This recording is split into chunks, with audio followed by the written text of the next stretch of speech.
확정 수익, 대출 보장, 그리고 완판. 우리는 이 달콤한 단어들이 평생 일궈온 자산을 지켜줄 기회라고 믿었습니다. 하지만 그 화려한 약속들이 신기루처럼 사라진 자리.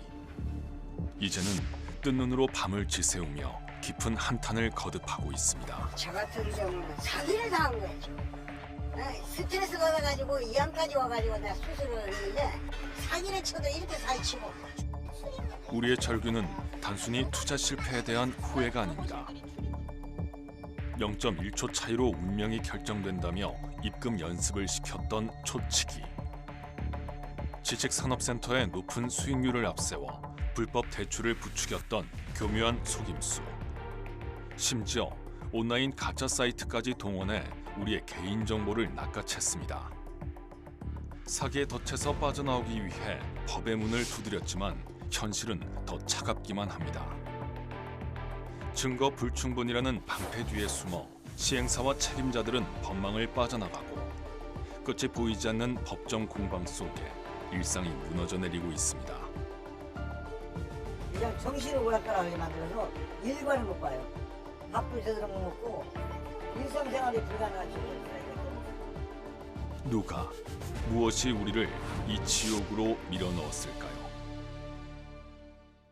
오늘의 팩트체커 윤성훈 기자와 함께합니다.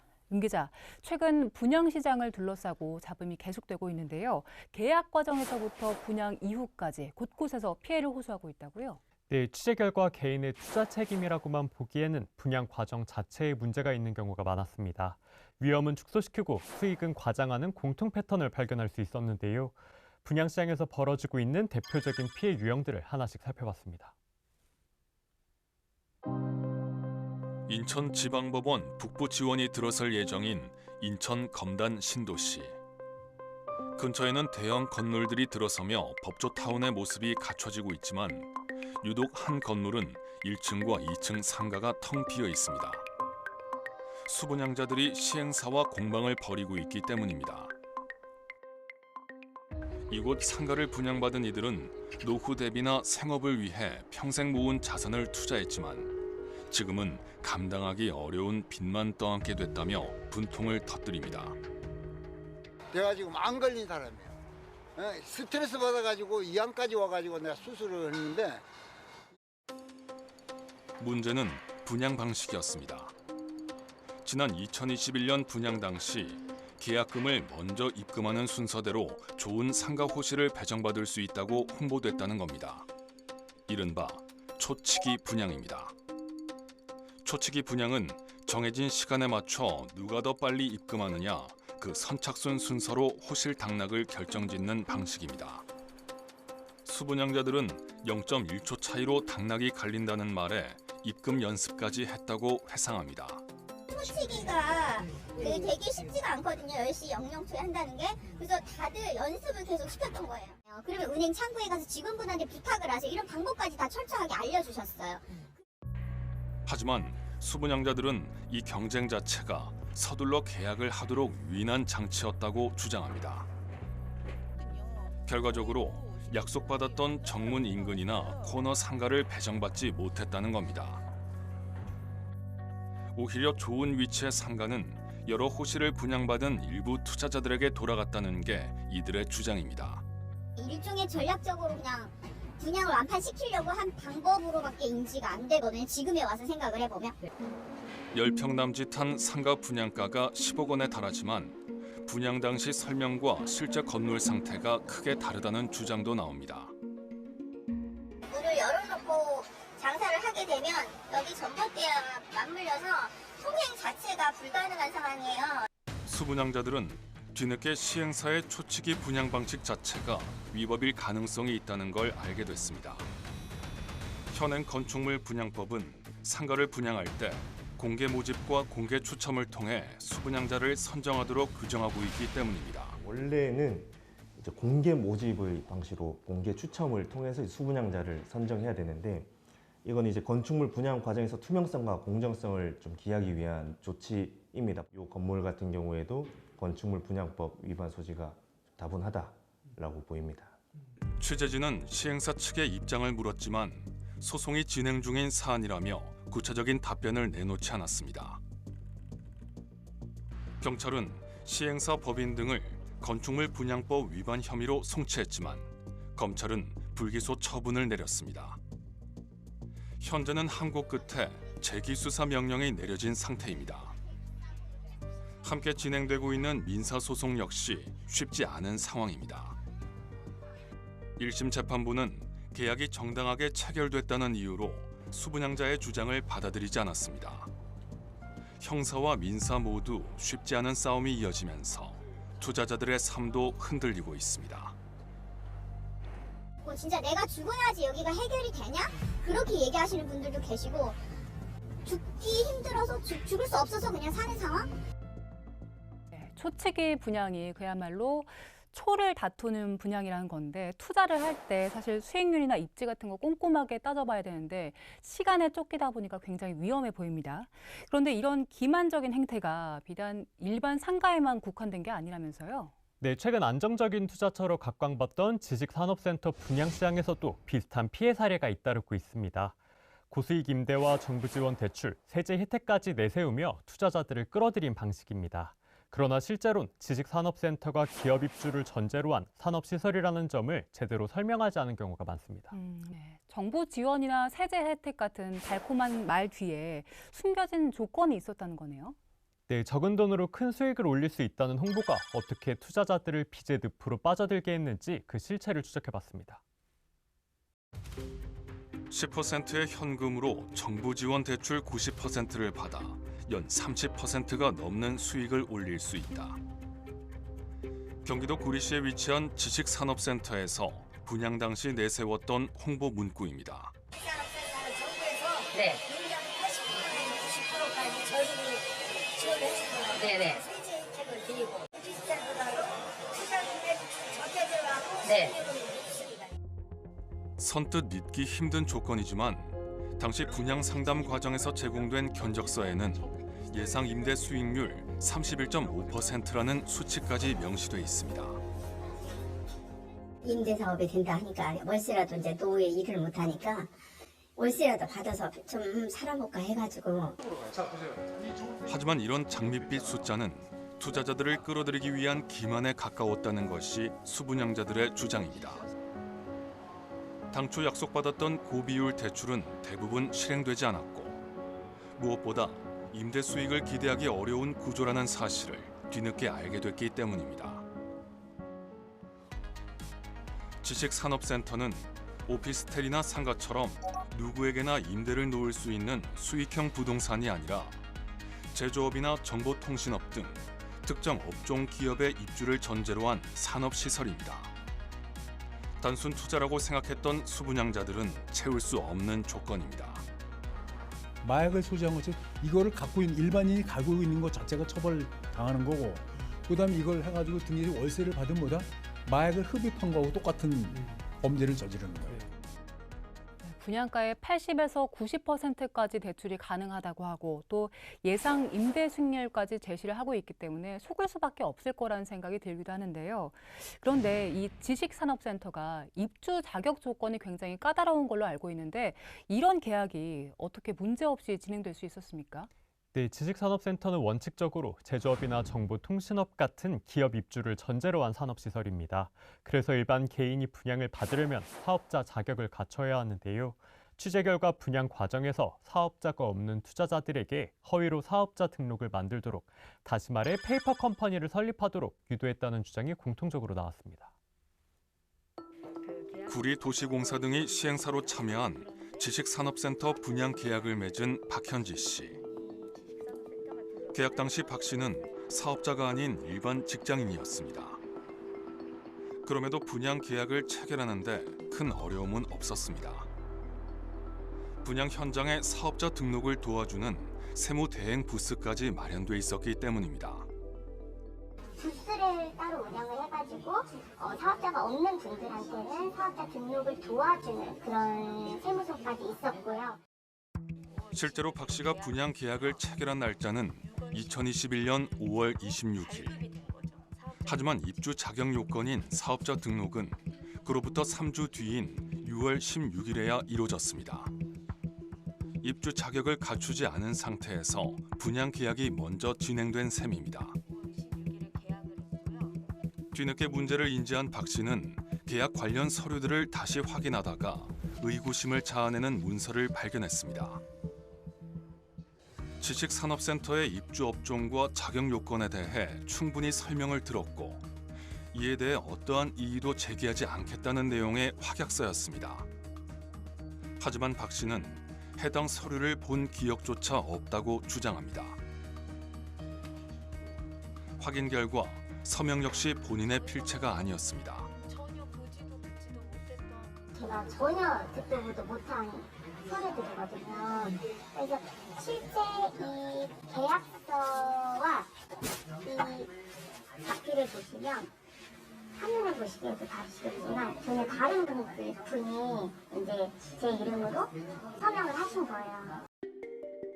시행사 측은 투자자들의 귀가 솔깃할 정보도 흘렸습니다.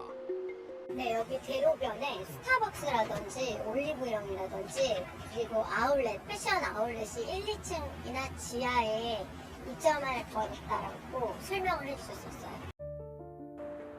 하지만 이런 청사진도 공수표에 불과했습니다. 근데 아시다시피 지금 입점된 건 하나도 없고 빈 호실도 굉장히 많고 조직적이고 치밀한 판매 방식에 속았다는 수분양자들은 책임의 화살을 지자체로도 돌리고 있습니다. 해당 관청, 지자체가 있는데 서류로만 입주 승인을 하는 거예요. 실제 이 사람이 사업자 입주 자격을 가지고 있는 사람인지 분양을 받을 수 있는 사람인지를 확인을 하지 못하고 제작진이 관할 지자체의 공식 입장을 묻자 구리 씨는 지식산업센터 분쟁 조사를 진행했다면서도 홍보 행위가 법령을 위반했는지 여부는 사법부가 판단할 사안이라는 입장을 밝혔습니다. 하지만 전문가들은 지자체의 관리 공백이 지식산업센터 피해를 키우는 구조적 원인이 될 수 있다고 지적합니다. 이런 부분들을 좀 제도적으로 좀 관리, 감독할 수 있는 틀을 지자체들은 가져야 되지 않을까 생각합니다. 지금 이뤄지는 분양 시장을 보면 마치 무법지대를 보는 느낌인데요. 그런데 온라인에서도 투자자들의 허점을 노리는 사기 수법이 있다고요? 네, 공식 홈페이지와 거의 흡사한 사이트를 올려두고 예비 투자자들의 개인정보를 낚아채는 이른바 DB 따먹기 수법도 기승을 부리고 있습니다. VCR 화면을 주의 깊게 봐주시기 바랍니다. 분양을 앞둔 대단지 아파트. 관련 정보를 얻기 위해 포털 사이트에 아파트 이름을 검색해봤습니다. 그러자 에코시티와 시티에코처럼 단어 순서만 교묘히 바꾼 유사 홈페이지들이 검색 결과에 나타납니다. 이 가운데 하나를 클릭해 들어가 보니 아파트 정보와 함께 개인정보를 입력하는 창이 나옵니다. 그럴듯해 보이지만 공식 홈페이지를 모방해 만든 뒤 개인정보를 빼가는 피싱 사이트입니다. 제작진은 피싱 의심 사이트를 올린 공인중개사 사무소에 직접 전화를 걸어봤습니다. 입주자 모집 공고나면 오픈 일정이 나오거든요. 네. 네, 그때 문자를 제공해 드릴 거예요. 시행사를 사칭하는 가짜 홈페이지들이 생겨나는 상황. 어떻게 된 일일까? 공식 시행사 측은 부동산 업체들이 분양 수수료를 챙기기 위해 유사 사이트를 만들어 개인정보를 불법 수집하고 있는 것으로 보고 있습니다. 업계에서 이른바 데이터베이스 따먹기라 불리는 수법입니다. 수집된 투자자의 개인정보, 즉 데이터베이스는 그 자체로 돈이 되는 상품입니다. 이 정보가 여러 영업조직에 공유되면 계약이 성사될 때까지 무차별적인 스팸 전화와 끈질긴 설득이 이어집니다. 일부 시행사들은 관심 고객을 알선한 업체에 수수료를 지급하기도 하는데 이런 관행을 악용해 일단 개인정보부터 낚고 보는 가짜 사이트들이 번지고 있는 겁니다. 상황이 이렇다 보니 공식 시행사들은 골머리를 앓고 있습니다. 홈페이지에 유사 사이트에 속지 말라는 경고문을 띄우기도 했지만 유사 홈페이지 조심하셔야 되거든요, 고객님. 공식 시행사가 이런 유사 사이트를 발견해도 마땅히 제재할 방법조차 없는 것이 현실입니다. 네이버나 다음 쪽에다가 이 사이트가 유저 사이트니까 좀 없애달라고 요청을 해요. 네. 하는데 그게 안 돼요. 그 네이버의 검역 정책상 네. 그게 안 되기 때문에 계속 노출이 되고 있는 거예요. 특히 투자자들도 눈치채지 못한 사이 무차별적으로 수집되는 개인정보가 어떻게 악용될지 모르기 때문에 각별한 주의가 필요합니다. 이 명단들을 저희 현장에만 활용한 게 아니고요. 네. 이 가든 명단들을 계속 돌렸어요. 사실 이런 것들이 좀 굉장히 좀 저희 현장뿐만 아니라 많이 현장에서 문제가 되고 조금 불법적인 형태로 좀 자행이 되고 있긴 하거든요. 네, 상황을 보니까 분양시장 곳곳에 지뢰가 깔려 있는 것 같은데요. 그런데 더 큰 문제는 피해가 발생했을 때 수습할 수 있는 제도적인 안전장치가 충분하지 않다는 거죠. 네, 가장 큰 문제는 법과 제도의 빈틈이 분양업자들의 방패가 되고 있다는 점입니다. 수분양자가 어렵게 법의 문을 두드려도 분양 과정에서 어떤 설명이 있었는지 입증해야 하는 책임이 대부분 투자자에게 있기 때문입니다. 또 시행사와 분양대행사로 책임 구조가 나뉘다 보니 실질적인 책임을 묻기도 쉽지 않습니다. 처벌 역시 비교적 가벼운 수준에 그치는 경우가 많아 비슷한 피해가 반복되고 있다는 지적이 나옵니다. 네, 늦긴 했지만 지금이라도 이렇게 반복되는 분양 사기의 고리를 끊어야 될 것 같습니다. 네, 그래서 제작진은 반복되는 기만 속에서 투자자들이 스스로를 지킬 방법은 무엇인지, 그리고 이미 발생한 피해를 어떻게 현실적으로 구제할 수 있을지 전문가들과 함께 살펴봤습니다. 피해 사실을 공유하고 대응 방안을 논의하기 위해 지식산업센터 수분양자들이 한자리에 모였습니다. 지식산업센터라고 하는 것은 옛날에 이걸 우리가 모여가지고 대책을 해서 이게 정말 잘못된 거고 불법이면 이걸 바로 잡아야 되는 거잖아요. 전혀 못 바꿨죠 보호를. 못 바꿨으니까 이렇게 모여서 개개인이 모여서 이렇게 얘기를 하고 있는 겁니다. 이처럼 허위 과장 광고에 속았더라도 이미 계약서에 서명했다면 구제받기란 쉽지 않습니다. 결국 투자자 스스로 계약 전의 내용을 꼼꼼히 확인해야 하는 구조입니다. 어떤 보장을 해준다는 것만 이제 맹신해서 계약하시는 건 금물이고요. 또 혹시 모를 피해를 막기 위해서라도 분양 상담 과정 때 설명이나 약속을 녹음하거나 영상으로 촬영하는 등 증거를 남겨두는 것이 중요하다고 강조합니다. 하지만 전문가들은 비슷한 피해가 반복되는 상황을 막기 위해선 근본적인 제도 개선도 필요하다고 봅니다. 분양 사업은 대개 시행사와 시공사, 분양 대행사 등 여러 갈래로 나뉘어 진행하는데 이 때문에 책임 소재가 불분명해지며 피해 구제가 더욱 어려워진다는 겁니다. 규정상으로는 법인도 처벌을 받게 되어 있는데 우리는 개인의 일탈이고 몰랐다. 책임질 사람 한 명을 내세워서 꼬리 자르게 하는 형태가 있습니다. 이제 처벌 같은 경우도 벌금 이제 몇십에서 이제 많아야 이제 100, 200 정도에 끝나는 선이 많기 때문에 특히 허위 과장 광고를 통한 무리한 분양 사례가 잇따르는 상황. 계약이 체결된 시점에서는 우선은 소비자가 그때부터는 의리되는 거거든요. 수분양자가. 계약만 성사를 하게 되면 수수료를 받는 구조니까. 이런 부분들이 이제 해소되지 않고 계속 발생하는 것 같습니다. 허위 과장 광고에 대해선 계약 취소나 손해배상으로 이어질 수 있도록 제도적 장치를 보다 강화할 필요가 있다는 게 전문가들의 지적입니다. 분양 신고 단계에서부터 이런 불법이나 위법 행위가 들어가지 못하도록 관리 감독하는 이런 행정기관의 어떤 정책적인 배려나 어떤 행정 지도나 이런 게 필요하지 않나 생각이 듭니다. 제도 개선이 필요한 영역에 새로운 기구가 할 역할이 있지 않을까 생각합니다. 네, 이렇게 화려한 분양 광고 뒤에 숨은 교묘한 수법들이 결국 평범한 사람들의 일상까지 무너뜨리고 있기 때문에 경각심을 가져야 될 것 같습니다.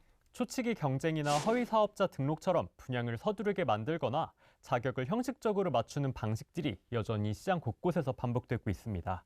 전문가들은 이런 피해를 막기 위해서는 사건이 터진 뒤 사후 대응만이 아니라 분양 과정 자체를 관리 감독하는 제도 보완이 필요하다고 지적합니다. 또 투자자들 역시 확정 수익이나 대출 보장 같은 표현을 무작정 믿기보다는 계약 조건과 위험 요소를 보다 냉정하게 확인할 필요가 있습니다. 네, 달콤한 말일수록 더 차갑게 확인해야 한다는 점 잊지 말아야겠습니다. 윤 기자, 수고 많았습니다. 오늘 팩트 추적은 여기까지입니다. 저희는 다음 시간에도 현상 이면에 숨겨진 사실을 쫓아 시청자 여러분 목소리에 귀 기울이겠습니다. 함께해 주신 여러분 고맙습니다.